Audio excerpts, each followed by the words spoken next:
आज की इस विस्तृत चर्चा में हम एक बेहद दिलचस्प और सच कहूं तो जीवन को पूरी तरह से बदलने वाले विषय पर बात करने वाले हैं। हाँ, और हमारे पास जो आज अध्ययन सामग्री है वो काफी प्रभावशाली है। बिल्कुल, हमारे पास स्टीफन आर कोवे की मशहूर किताब the 7 habits of highly effective people के साथ साथ आधुनिक कॉर्पोरेट लीडरशिप पर कुछ नई हार्वर्ड रिसर्च और वर्क प्लेस बर्नआउट की कुछ बेहतरीन केस स्टडीज का पूरा स्टैक मौजूद है। और इन सभी दस्तावेजों को एक साथ रखकर देखने पर एक बहुत ही स्पष्ट तस्वीर सामने आती है। हाँ, और हमारा आज का मिशन यही है कि हम इस बात की तह तक जाएं कि सच्ची सफलता या व्यक्तिगत प्रभावशीलता केवल बाहरी दिखावे, पीआर तकनीक या किसी त्वरित समाधान मतलब क्विक फिक्स से क्यों नहीं आती। इन सभी स्रोतों का एक ही निष्कर्ष है कि स्थायी सफलता हमेशा अंदर से बाहर काम करने वाले चरित्र से आती है। ये एक बहुत ही सटीक शुरुआत है। जब हम इन सारे रिसर्च पेपर्स और इस किताब के मूल विचारों को एक साथ जोड़ते हैं तो एक बात बिल्कुल साफ हो जाती है कि हम दुनिया को उस तरह नहीं देखते जैसी वो है, बल्कि उस तरह देखते हैं जैसे हम खुद हैं। बिल्कुल। और आज की चर्चा में हम कई ऐसे वास्तविक उदाहरणों और मनोवैज्ञानिक प्रयोगों पर बात करेंगे जो हमारे सोचने के इस बुनियादी ढांचे को चुनौती देंगे। सही कहा, ये सिर्फ कुछ आदतों की कोई चेकलिस्ट नहीं है, बल्कि ये इस बात का विज्ञान है कि हम अपनी वास्तविकता का निर्माण कैसे करते हैं। और इसी वास्तविकता के निर्माण को समझने के लिए जो सबसे पहला बड़ा विचार सामने आता है वो है पैराडाइम शिफ्ट या नजरिए का पूरी तरह से बदल जाना। हाँ, ये बहुत महत्वपूर्ण कॉन्सेप्ट है। मतलब अगर हम पिछले 50 सालों का सेल्फ हेल्प और सफलता का साहित्य देखें तो वो ज्यादातर बाहरी दिखावे, लोगों को प्रभावित करने की कला और शॉर्टकट पर ही केंद्रित रहा है, जिसे हम पर्सनालिटी एथिक कह सकते हैं। आज के इंस्टाग्राम कल्चर और fake it till you make it के दौर में ये बहुत आम हो गया है। एकदम सही। लेकिन अगर हम उससे भी पहले के 150 वर्षों के साहित्य को उठाकर देखें तो वो पूरी तरह से ईमानदारी, धैर्य, न्याय और कैरेक्टर एथिक पर जोर देता था। और यहीं पर पैराडाइम की अवधारणा को समझना सबसे ज्यादा जरूरी हो जाता है। पैराडाइम को हम दुनिया को देखने के एक नक्शे की तरह समझ सकते हैं। एक नक्शा, इसे थोड़ा और विस्तार से समझाएंगे? बिल्कुल। अब फर्ज कीजिए कि किसी को शिकागो शहर में किसी खास पते पर जाना है, लेकिन छपाई की गलती के कारण उसके हाथ में जो नक्शा है वो शिकागो का नहीं बल्कि डेट्रॉइट का है। तो अब वो चाहे जितनी भी कोशिश कर ले, हाँ। अब अगर वो इंसान अपनी रफ्तार दोगुनी कर ले या पूरी सकारात्मक सोच के साथ आगे बढ़े तो भी वो सही मंजिल तक नहीं पहुंचेगा, क्योंकि समस्या उसके व्यवहार या उसकी मेहनत में तो है ही नहीं। बिल्कुल, समस्या उस गलत नक्शे में है। जब तक नक्शा सही नहीं होगा उसकी हर कोशिश उसे बस और तेजी से गलत जगह ही पहुंचाएगी। यह उदाहरण सच में बहुत कुछ स्पष्ट कर देता है और शायद यही कारण है कि हार्वर्ड बिजनेस स्कूल के उस मशहूर ऑप्टिकल इल्यूजन का इस्तेमाल दुनिया के टॉप एग्जीक्यूटिव्स को ट्रेनिंग देने के लिए किया जाता है। हाँ, वो दृष्टि भ्रफ वाला प्रयोग। वही, जहाँ एक ही तस्वीर दो अलग अलग लोगों को दिखाई जाती है। एक इंसान को उस तस्वीर में एक युवा, सुंदर और फैशनेबल महिला दिखती है और उसी तस्वीर में दूसरे इंसान को एक उदास, बड़ी नाक वाली वृद्ध महिला नजर आती है। और मजे की बात यह है कि दोनों अपनी जगह बिल्कुल सही होते हैं। ये महज कोई दिमागी खेल नहीं है, बल्कि ये दर्शाता है कि हमारा पिछला अनुभव हमारी वर्तमान दृष्टि को कैसे नियंत्रित कर रहा है। और जब यही दृष्टि या नजरिया अचानक से किसी नई जानकारी के कारण पूरी तरह बदलता है तो उसे पैराडाइम शिफ्ट कहते हैं। क्या हमारे रिसर्च में इसका कोई व्यावहारिक उदाहरण है? बिल्कुल है। हमारे दस्तावेजों में न्यूयॉर्क सबवे की एक घटना का जिक्र है जो इसे बहुत गहराई से समझाती है। अच्छा। हाँ, तो रविवार की सुबह सबवे ट्रेन में काफी शांति थी। तभी एक पिता अपने बच्चों के साथ ट्रेन में चढ़ा। बच्चे बहुत जोर जोर से शोर मचा रहे थे, चीजें फेंक रहे थे, लेकिन वो पिता बस आंखें बंद किए शांति से बैठा रहा। मुझे लगता है कि ट्रेन में बैठे बाकी लोग तो इस बात से काफी परेशान हो गए होंगे। जाहिर सी बात है, सभी लोग इस गैर जिम्मेदाराना व्यवहार से चिढ़ रहे थे। अंततः जब एक सहयात्री से नहीं रहा गया और उसने उस पिता को टोका तो उसने आंखें खोली और बहुत ही धीमे स्वर में कहा कि वे लोग अभी अस्पताल से आ रहे हैं जहां 1 घंटे पहले ही बच्चों की मां का निधन हुआ है। बाप रे! और उस पिता ने कहा कि उसे समझ नहीं आ रहा कि वो क्या करे और शायद बच्चों को भी समझ नहीं आ रहा कि वे इस दुख को कैसे संभालें। कार्यस्थल या निजी जीवन में रोज कितनी जल्दी दूसरों को जज कर लेते हैं। बिल्कुल, और सोचिए, जैसे ही उस यात्री को ये नई जानकारी मिलती है, उसका सारा गुस्सा तुरंत गहरी सहानुभूति में बदल जाता है, बिना किसी नई तकनीक या प्रयास के। बस पल भर में उसका दुनिया को देखने का नक्शा पूरी तरह बदल गया। यही पैराडाइम शिफ्ट है। और जब हम इन व्यक्तिगत नजरियों से उठकर व्यापक प्राकृतिक सिद्धांतों की बात करते हैं तो वो एक लाइट हाउस की तरह होते हैं। लाइट हाउस यानी दिशा दिखाने वाला प्रकाश स्तंभ? हाँ, एक बहुत ही पुरानी कहानी है जहाँ एक युद्धपोत के कैप्टन को रात के घने अंधेरे में सामने से एक रोशनी आती दिखती है। वो सामने वाले को रेडियो पर रास्ता बदलने का आदेश देता है। और सामने से क्या जवाब आता है? जवाब मिलता है कि कैप्टन को ही अपना रास्ता बदलना होगा। कैप्टन गुस्से में अपनी रैंक और अपनी ताकत का हवाला देता है, लेकिन सामने से एक बेहद शांत आवाज आती है कि मैं एक लाइट हाउस हूँ, फैसला आपका है। ये एक बहुत ही सशक्त रूपक है।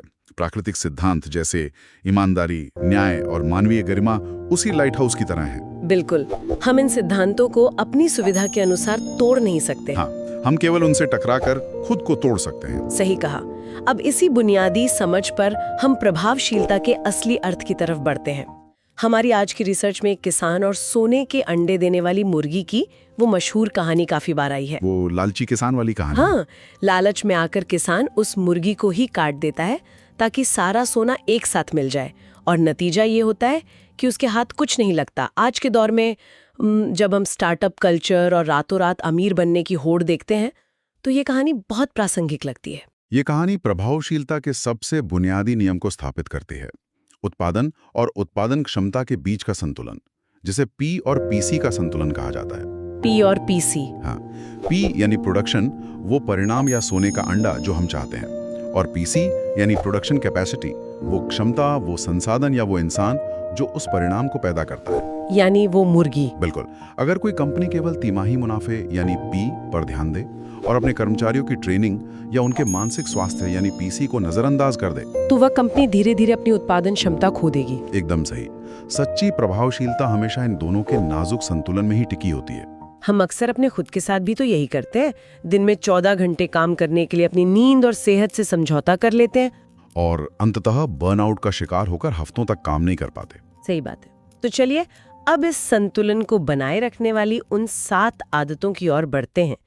पहली 3 आदतें हमारी व्यक्तिगत आजादी और प्राइवेट विक्ट्री से जुड़ी हैं। हाँ, जिसे हम निजी जीत कह सकते हैं। आदत 1 है प्रोएक्टिव बने। अक्सर लोग प्रोएक्टिव होने का मतलब सिर्फ कोई नई पहल करना समझते हैं, लेकिन यहाँ बात बाहरी परिस्थितियों और हमारी प्रतिक्रिया के बीच मौजूद उस खाली जगह की हो रही है। और इस खाली जगह की ताकत को मनोवैज्ञानिक विक्टर फ्रैंकल की कहानी से बेहतर कोई नहीं समझा सकता। नाजी डेथ कैंप की उस अमानवीय और भयानक परिस्थिति में जहां फ्रैंकल ने अपना पूरा परिवार खो दिया और अकल्पनीय यातनाएं सही, वहां उन्होंने कुछ ऐसा महसूस किया जो आम इंसान सोच भी नहीं सकता। बिल्कुल। उन्होंने महसूस किया कि उनके उत्पीड़क उनके शरीर को तो नियंत्रित कर सकते हैं, लेकिन अपनी प्रतिक्रिया चुनने की जो अंतिम मानवीय स्वतंत्रता है, उसे कोई उनसे नहीं छीन सकता। ये सच में रोंगटे खड़े कर देने वाला विचार है। इसी से हमारे जीवन के 2 बड़े दायरे बनते हैं। सर्कल ऑफ कंसर्न, यानी जिन चीजों पर हम बस चिंता करते हैं, और सर्कल ऑफ इन्फ्लुएंस, यानी जिन चीजों पर हमारा वास्तविक प्रभाव है। आज के आर्थिक माहौल में ये बहुत प्रासंगिक लगता है। जब बाजार में मंदी होती है या छटनी का डर होता है तो अक्सर लोग अपना सारा समय न्यूज़ पढ़ने और व्यवस्था को कोसने में निकाल देते हैं, जो कि चिंता का दायरा है, जिस पर किसी का कोई सीधा नियंत्रण नहीं है। हाँ, जबकि एक प्रोएक्टिव इंसान उस समय का इस्तेमाल अपनी स्किल्स को अपग्रेड करने और अपना रेज्यूमे बेहतर बनाने में करता है, जो उसके प्रभाव का दायरा है। बहुत सही उदाहरण दिया। और जब कोई अपने प्रभाव के दायरे को पहचान लेता है तो अगली चुनौती ये तय करने की होती है कि आखिर जाना कहाँ है। यहीं से दूसरी आदत आती है, अंत को ध्यान में रखकर शुरुआत करें। इसके लिए किताब में एक बहुत ही विचारोत्तेजक मानसिक अभ्यास का सुझाव दिया गया है ना? हाँ, कल्पना करने को कहा गया है कि कोई अपने ही अंतिम संस्कार में शामिल हो रहा है। ये सोचने में थोड़ा अजीब लगता है ना? लेकिन सोचिए, कोई देख रहा है कि उसका परिवार, उसके दोस्त और उसके सहकर्मी मंच पर आकर उसके बारे में बोल रहे हैं। सवाल ये है कि वो इंसान उस वक्त क्या सुनना चाहेगा वो किस तरह की विरासत पीछे छोड़ना चाहता है। ये अभ्यास सच में रोजमर्रा के भटकाओं को तुरंत खत्म कर देता है। ये इस सिद्धांत पर आधारित है कि हर चीज का निर्माण 2 बार होता है, पहले हमारे दिमाग में और फिर भौतिक दुनिया में। इसे मैनेजमेंट और लीडरशिप के अंतर से बहुत अच्छे से समझा जा सकता है। मैनेजमेंट का मतलब है किसी काम को सही तरीके से करना, लेकिन लीडरशिप का मतलब है सही काम को करना। जैसे किसी जंगल में रास्ता बनाना। बिल्कुल, मैनेजमेंट का मतलब है जंगल में तेजी से रास्ता काटना, सब लोग पूरी मेहनत से झाड़ियां काट रहे। लेकिन लीडरशिप का मतलब है सबसे ऊंचे पेड़ पर चढ़ के ये देखना कि अरे हम सही जंगल काट भी रहे या नहीं। यह बहुत ही सटीक उदाहरण है। अगर कोई सीढ़ी पर बहुत तेजी से चढ़ रहा है लेकिन वो सीढ़ी गलत दीवार पर टिकी है तो उसकी सारी कार्यकुशलता बेकार है। यही कारण है कि तीसरी आदत, प्राथमिकताओं को प्राथमिकता दें, इतनी महत्वपूर्ण हो जाती है। ये पहले दोनों आदतों का व्यवहारिक रूप है। इसमें वो टाइम मैनेजमेंट मैट्रिक्स बहुत काम आता है, खासकर वो हिस्सा जो स्पष्ट करता है कि हम अपना ज्यादातर समय उन कामों में बिता देते हैं जो तत्काल है लेकिन शायद उतने महत्वपूर्ण नहीं है, जिसे क्वाड्रेंट 1 और 3 कहते हैं। लेकिन असली प्रभावशीलता क्वाड्रेंट 2 से आती है, उस काम में समय बिताने से जो महत्वपूर्ण तो है लेकिन तत्काल नहीं है। जैसे कि लंबी अवधि की योजना बनाना, नए रिश्ते बनाना या अपनी सेहत पर ध्यान देना। हाँ, लेकिन आज के इस नोटिफिकेशन और तुरंत रिप्लाई करने वाले कल्चर में इस पर टिके रहना बहुत मुश्किल है। इसके लिए एक बहुत ही गहरी डेलीगेशन या कार्य सौंपने की कला की जरूरत होती है। किताब में ग्रीन एंड क्लीन यार्ड का जो उदाहरण है, वो पारंपरिक मैनेजमेंट पर एक बड़ा तमाचा लगता है। वो 7 साल के बच्चे वाली कहानी। हाँ, एक पिता अपने 7 साल के बेटे को बगीचे की सफाई का काम सौंपता है, लेकिन वो हर कदम पर निर्देश देने के बजाय उसे स्टुअर्डशिप या भरोसे के साथ जिम्मेदारी देता है। वो बेटे को ही अपना खुद का बॉस और जज बनाता है। ये डेलीगेशन का वो स्तर है जिससे आज के कई आधुनिक मैनेजर्स भी डरते हैं। वे काम सौंपते तो हैं, लेकिन फिर माइक्रो मैनेजमेंट करने लगते हैं क्योंकि उन्हें नियंत्रण खोने का डर होता है। जबकि स्टुअर्डशिप में हम सिर्फ काम नहीं सौंपते बल्कि एक इंसान को विकसित करते हैं। और यही वो बिंदु आता है जहां से हमारी प्राइवेट विक्ट्री पूरी होती है और हम दूसरों के साथ जुड़ने के लिए तैयार होते हैं, यानी पब्लिक विक्ट्री या सार्वजनिक जीत की तरफ बढ़ते हैं। यहाँ ये स्पष्ट करना जरूरी है कि अगर हम अंदर से खुद पर नियंत्रण नहीं पा सके हैं तो बाहर किसी के साथ हमारे रिश्ते गहरे नहीं हो सकते।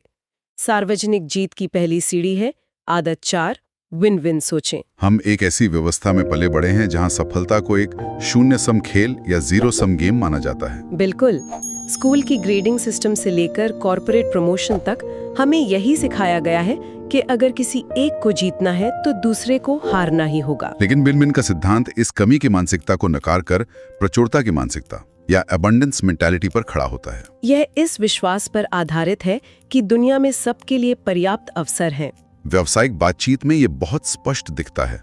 विन विन में एक बहुत शक्तिशाली अवधारणा है नो डील की। अगर दोनों के फायदे का कोई रास्ता नहीं निकल रहा तो शांति से असहमति जता सकते हैं और कोई डील नहीं करेंगे। यह नो डील का विकल्प मेज पर होने से किसी भी बातचीत में एक अद्भुत आजादी आ जाती है। लेकिन इस समाधान तक पहुंचने के लिए हमारी सुनने की क्षमता बहुत मजबूत होनी चाहिए। और यहीं से आदत 5 आती है, पहले समझने की कोशिश करें फिर समझे जाने की। इस पर हमारी रिसर्च में एक नेत्र रोग विशेषज्ञ यानी ऑप्टोमेट्रिस्ट का बड़ा ही दिलचस्प और हास्यास्पद उदाहरण है। हाँ, वो उदाहरण जो संवाद की कमी को बखूबी दिखाता है। एक मरीज डॉक्टर के पास जाता है और कहता है कि उसे कुछ दिखाई नहीं दे रहा। डॉक्टर उसकी आंखों की जांच किए बिना ही अपना चश्मा उतारकर उसे पहना देता है और कहता है, ये लो, इससे मुझे बहुत साफ दिखता है, तुम्हारे लिए भी ये काम करेगा। ये सुनकर बहुत अजीब लगता है। और जब मरीज कहता है कि उसे अभी भी धुंधला दिख रहा है तो डॉक्टर उसे कृतज्ञ या एहसान फरामोश कहता है। ये वाकया बेतुका है, लेकिन हम अपने रिश्तों में रोज यही तो करते हैं। हम सामने वाले की स्थिति का निदान किए बिना ही समाधान का पर्चा थमा देते हैं। बिल्कुल। एक पिता और बेटे के बीच का संवाद इसका सबसे आम उदाहरण है। बेटा स्कूल छोड़ने की बात करता है और पिता तुरंत अपने जीवन की कहानियां सुनाने लगता है कि कैसे उसने अपने समय में कड़ा संघर्ष किया था। पिता ये समझने की कोशिश ही नहीं करता कि बेटे के मन में आखिर चल क्या रहा है। इसे ऑटोबायोग्राफिकल लिसनिंग या आत्मकथात्मक रूप से सुनना कहते हैं। जब तक पूरी सहानुभूति के साथ सामने वाले के नजरिए से दुनिया को नहीं देखा जाएगा, तब तक विश्वास नहीं जीता जा सकता। आज की सेल्स और कंसल्टिंग दुनिया में भी यही सबसे बड़ी गलती होती है। क्लाइंट की असली परेशानी समझे बिना ही प्रोडक्ट पिच करना। खैर, जब हम गहराई से समझ लेते हैं और विन विन की मानसिकता रखते हैं, तब हम सबसे रचनात्मक आदत पर पहुंचते हैं। आदत 6, सिनर्जी। अक्सर लोग सिनर्जी को सिर्फ टीम वर्क समझ लेते हैं। तो ये टीम वर्क से अलग कैसे है? टीम वर्क का मतलब हो सकता है कि सब लोग मिलकर एक ही दिशा में धक्का लगा रहे हैं, लेकिन सिनर्जी का मतलब है कि एक और एक मिलकर 2 नहीं, बल्कि 3, 4 या 10 हो सकते हैं। यानी मतभेदों का जश्न मनाना। हाँ, एक परिवार की छुट्टी के उदाहरण से इसे समझते हैं। पति चाहता है कि वो लड़कों के साथ मछली पकड़ने जाए और पत्नी अपनी बीमार माँ से मिलने 250 मील दूर जाना चाहती है। अगर हम पारंपरिक तरीके से सोचें तो यहाँ समझौता या कॉम्प्रोमाइज ही एकमात्र रास्ता लगता है, जहाँ एक पक्ष थोड़ा झुकेगा और दूसरा थोड़ा दबाएगा। लेकिन दोनों के मन में एक असंतोष रह जाएगा, और समझौता सिनर्जी नहीं है। सिनर्जी तब होती है जब वे दोनों एक दूसरे की गहरी जरूरतों को समझते हैं। पति की बच्चों के साथ समय बिताने की जरूरत और पत्नी की अपनी माँ की देखभाल करने की जरूरत। बिल्कुल। जब वे इस समझ के साथ बात करते हैं तो वो एक तीसरा विकल्प खोज निकालते हैं। शायद वे माँ के घर के पास ही किसी झील पर कॉटेज बुक कर लें, जहाँ दोनों उद्देश्य पूरे हो जाएं। ये एक ऐसा समाधान है जो पहले से मौजूद नहीं था। ये सच में समस्याओं को सुलझाने का एक बिल्कुल नया आयाम है। और अंततः हम उस 7वीं आदत पर आते हैं जो इन सभी 6 आदतों को जीवित रखती है। आरी की धार तेज करें। हाँ, वो जंगल में पेड़ काट रहे लकड़हारे वाली कहानी। जो घंटों से पसीने में लथपथ पेड़ काट रहा है, उसकी आरी की धार कुंद हो चुकी है।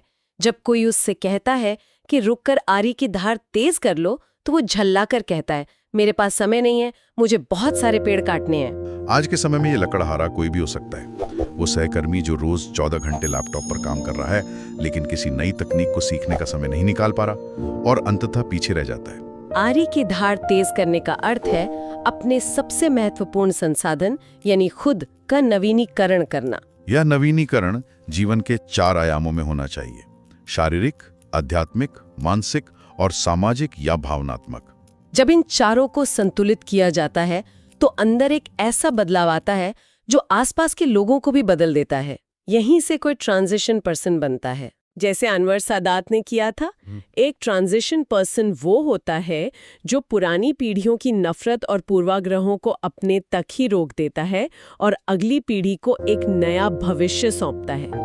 इन सारी रिसर्च के जरिए हमने जो सफर तय किया है वो यही सिखाता है कि प्रभावशीलता अंदर से बाहर काम करने का एक गहरा सफर है। और इसी संदर्भ में आज की चर्चा को समेटते हुए मैं एक ऐसा विचार सामने रखना चाहता हूं जो इन सारे दस्तावेजों से भी एक कदम आगे की बात करता है। वो क्या है?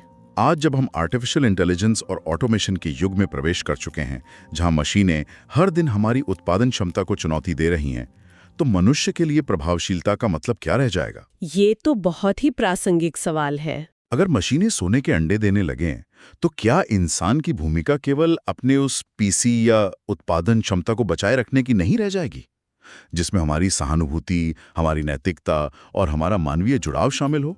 शायद भविष्य की सबसे बड़ी प्रभावशीलता इस बात में नहीं होगी कि हम मशीनों की तरह कितना काम कर सकते हैं, बल्कि इस बात में होगी कि हम कितने गहरे स्तर पर इंसान बने रह सकते हैं। ये सच में एक बेहद गहरा और सोचने पर मजबूर कर देने वाला नजरिया है। जो चीजें हमें इंसान बनाती हैं, वही भविष्य में हमारी सबसे बड़ी ताकत होंगी। अगर ये वीडियो अच्छा लगा हो तो लाइक करें, शेयर करें और ऐसी ही किताबों व विचारों के लिए चैनल को सब्सक्राइब करें। धन्यवाद।